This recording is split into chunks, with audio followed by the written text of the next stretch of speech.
ओम श्री सिद्धभैरवाय नमा. बघा, शंतनू राजा तो गंगेपाशी गेला आणि म्हण मला तू माझी बायको होय. गंगा म्हण अरे येड्या तू माझ्या मागं लागू नको. नाही नाही म्हण तू बायको होय. बरं मी बायको होईल, पण मी जे करल ते मला काही म्हणायचं नाही. आजही बी मुली मिळती नाही. इकून तिकून मुली जर मिळाल्या तर ती काय करती तिला काही म्हणायचं नाही. तर मग तिला मुलगा झालं का ती पाण्यात टाकायची. तिनं 6 मुलं पाण्यात टाकली. शेवटी 7वं मुलगं झालं आणि त्याला काही रावाना. तो काय म्हणतो, गंगे तू हे काय करते. आणि मग तिनं ते मुलगं टाकलं आणि ती निघून गेली. आता निघून गेल्यानंतर रात्रीची ती यायची, खिडकी वाट बघायची. आणि तेव्हा त्याचा जो गुरु होता त्या गुरुनं काय सांगितलं, तू याचे केस काढ आणि पाण्यात टाक. ते पाण्यात टाकले तेव्हापासून ती यायची बंद झाली. तेव्हापासून मुलगी असो का मुलगा असो त्याचं हे जावळ आहे ना, हे न्हाव्याच्या हातानं केलं जातं. ब्राह्मण किंवा पहिला कोण न्हावी, आणि जेव्हा त्याचं जावळ काढलं त्याची मूज केली तेव्हा तो होतो ब्राह्मण, नंतर ब्राह्मण होतो. आणि मग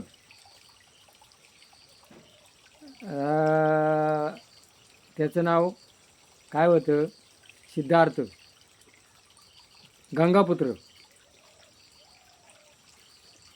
आणि मग तो काय करायचा, शंतनू राजा गंगेच्या बाजूला जाऊन बसायचा आणि ती गंगेची वाट बघायचा. तेवढ्यात गंगेतून सत्यवती नावाची एक कोळ्याची मुलगी नाव चालत चालत आली. खूप सुंदर होती. आणि याला असा भास झाला काही गंगाच आहे. आणि तो तिच्याकडे गेला, म्हण तू माझीची विवाह कर.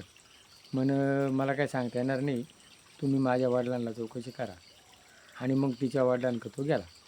गेल्यानंतर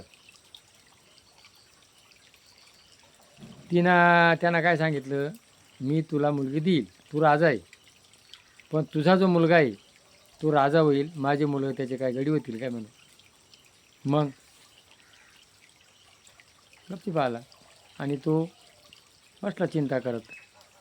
त्यावेळेला बाप दुःखी होऊ नये म्हणून मुलं प्रयत्न करत होते. आणि आज मुले सुखी आहेत आणि बाप दुःखी आहेत. निमी या कलियुगामध्ये काही अनाथ आश्रममध्ये. आणि मग स्वतः भीष्माचार्य तिथे गेले.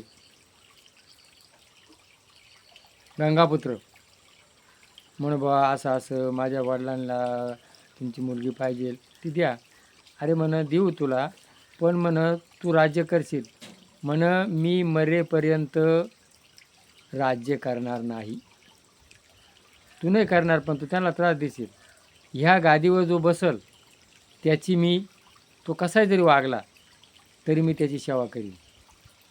म्हणून धृतराष्ट्र कसाही वागत होता, द्रौपदीला त्यांनी नागोवडीत नेलं तरी भीष्माचार्य म्हणला नाही. त्याची प्रतिज्ञा होती, त्यांनी भीष्म प्रतिज्ञा केली म्हणून त्याचं नाव काढलं भीष्माचार्य.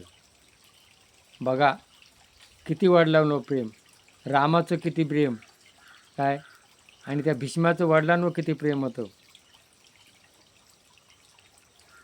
आणि मग ज्या वेळेला शंतनू राजा त्याची दशक्रिया विद्या करायला गेले तेव्हा शंतनू राजांना पाण्यातून वर हात केली. आणि तेव्हा सांगितलं भीष्माचार्यांनी का मी सेवा केली पण अशी पुढं करणार नाही. मग पाण्यातून जर कोणी हात नाही काढले तर ही प्रथा बंद होऊन जाईल. मग मी काय करील, खाली ठेवी आणि मग तुम्ही तिथे येत घ्या. मग त्याने ते पिंडदान खाली ठेवलं आणि त्याने ते घेतलं. तेव्हापासून पिंडदान.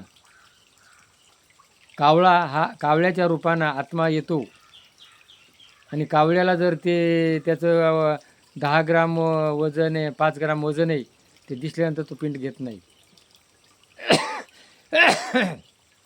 पित्रा असो, दावा असो. आणि मग कावळा हा एक यमाचं प्रतीक मानलं गेलेलं आहे. आणि मग तेव्हापासून पिंडदानाची ही प्रथा, पितृदान, पिंडदान ही सुरू झाली. तर शंतनू राजांना, त्यांनी जे शंतनू राजाची सेवा केली त्याचं नाव आज आहे आम्रमरे. तसं आपलं आम्रमर नाव व्हावा आणि या पुढच्या पिढीने त्याची सेवा करावा. काय, आईवडिलांची सेवा करा, तुम्हाला घरात सुख, समृद्धी, शांती मिळेल. आणि तुम्ही नंतर किती जरी खर्च केला, तुम्हाला तुमच्या घरात पैसा, अडका, आजारपण, दरिद्री, किती कष्ट केलं तरी पुरं पडत नाही. त्याला काय म्हणतात, पितृदोष.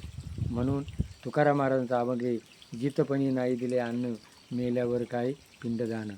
तर जितपणी आईवडिलांची सेवा करा आणि नंतर मेल्यानंतर जेव्हा पिंडदान कराल, जेव्हा हे कराल, पितृदान कराल, तेव्हा गीतेचा 7वा अध्याय वाचा, म्हणजे त्या आत्म्याला मुक्ती मिळते.